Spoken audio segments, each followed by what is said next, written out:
Ka-Express? Yes, you heard that right. Kumpirmado na, Kai Sotto ay sasama sa Gilas Pilipinas papuntang FIBA Asia Cup 2025 sa Jeddah, Saudi Arabia. Marami ang nabigla at natuwa dahil may mga lumalabas ng video na nagpapakita ng kanyang presence sa Gilas activities at bongga pa, nagpe-perform pa siya ng advanced plyometric box jumps at ito ay talagang sign na nasa crucial phase na siya sa kanyang recovery. Pero for clarity at para sa tamang impormasyon, importanteng maintindihan na hindi pa siya fully healed. Ayon mismo kay Coach Tim Cone, hindi pa lalaro si Kai sa Asia Cup. Ang kanyang presence sa team ay primary for team chemistry building at para patuloy siyang ma-integrate sa ating national team program para sa future campaigns. Think of it as a strategic move para hindi siya mawalan ng touch sa team, lalo na siya ang isa sa pinakamahalagang piyesa ng Gilas sa long run. Ang pag-travel niya with the team, kahit di siya makalaro, ay malaking bagay para sa moral ng Gilas at para mas maging familiar siya sa system ni Coach Tim Cone. Ang full return niya sa active game action ay tentatively targeted for the November window ng 2027 FIBA World Cup Asian Qualifiers. So, patuloy ang pagaling niya at ang kanyang presence sa Asia Cup ay part ng kanyang journey back to 100%. Gilas Pilipinas, ready na sa Asia Cup at kasama si Kai sa laban as part of the team. Sa kasalukuyan, todo-todo ang paghahanda ng Gilas Pilipinas para sa FIBA Asia Cup 2025 sa Jeddah, Saudi Arabia at sa gitna nito, ang balita tungkol kay Kai ang talagang pinag-uusapan.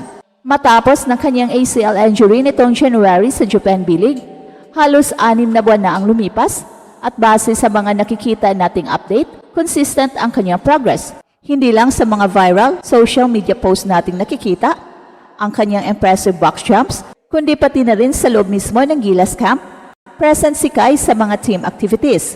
While hindi pa siya sumabak sa full contact drills o scrimmage dahil hindi pa siya medically cleared for contact sports, ang kanyang physical presence mismo sa practice ay malaking bagay.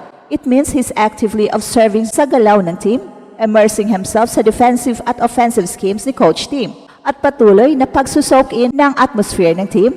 He's doing light training and rehab exercises under the supervision ng medical staff ng Gilas. At ayon mismo kay Coach Tim Cone, ang pagpunta ni Kai sa Asia Cup ay bahagi ng kanyang long-term integration plan. Hindi lang siya basta magiging cheerleader on the bench, kundi isa siyang mahalagang piece ng team chemistry. So imagine, kasama siya ng team sa high-pressure environment ng international competition. Makikita niya firsthand kung paano nag-a-adjust ang mga teammates niya sa iba't ibang sitwasyon, ang flow ng triangle offense ni Coach Tim sa aktual na laban, at mas magiging familiar siya sa bawat galaw ng Gilas. This is absolutely crucial when he finally returns to full game shape and is ready to play. Ayaw ng coaching staff na madaliin ang kanyang recovery. Paulit-ulit nilang sinasabi na cautious ang approach nila dahil ang goal ay 100% healed bago siya sumabak ulit. His ACL injury was a tough blow, not just for his Japan B-League season but also for his NBA aspirations. Pero his determination to come back stronger, plus the full support ng Gilas management, ay inspiring para sa lahat. It really highlights the commitment both Kai and the national team have for the future of Philippine basketball, viewing him as a cornerstone for years to come.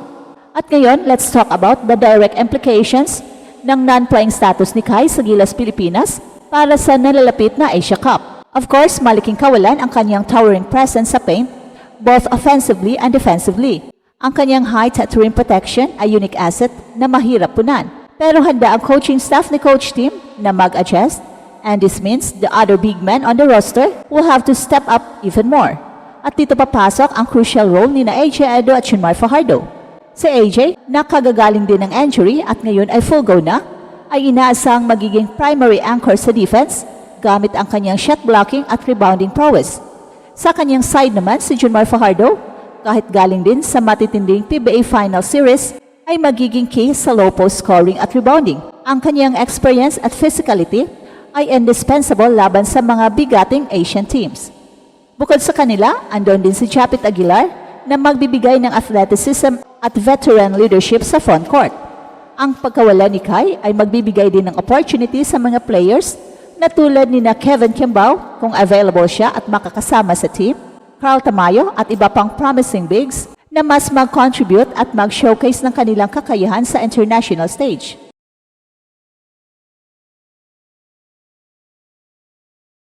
Mag-adjust din ang triangle offense ni Coach Tim. Mas mag-focus sila sa mobility, precise passing at outside shooting, using the versatility of players like Justin Brownlee, Dwight Ramos at Scottie Thompson.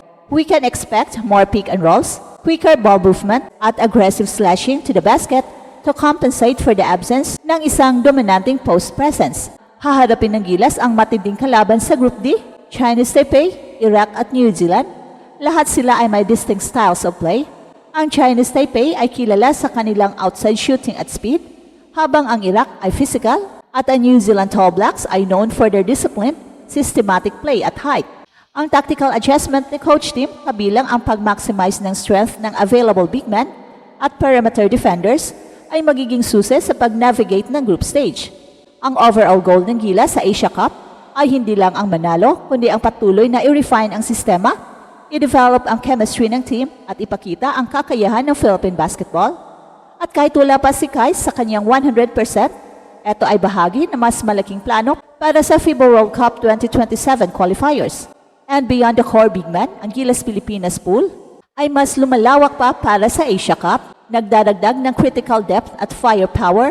Kasama na ngayon sa listahan si Renz Abando, RJ Abarrientos, Roy Rosario at Xavier Lucero. Malaking boost ito para kay Coach Tim, lalo na sa gitna ng injury concerns ng ilang players. Si Renz, with his athleticism at two-way play, ay magbibigay ng energy at perimeter defense. Si RJ naman, known for his sharp shooting and playmaking, ay magiging key ng outside offense, especially with the team needing to compensate for Kai's inside presence. At si Troy, isang veteran stretch four, will provide reliable scoring and rebounding, while Xavier, if deemed eligible, adds versatility and length. Ang pagdating ng mga players na ito ay nagbibigay ng flexibility kay Coach Tim para mag-experiment ng hybrid lineups. Mas marami na siyang options para mag-match up against various opponents, whether it is a small ball lineup to counter speed or a bigger, more physical group against Oceania Giants like New Zealand.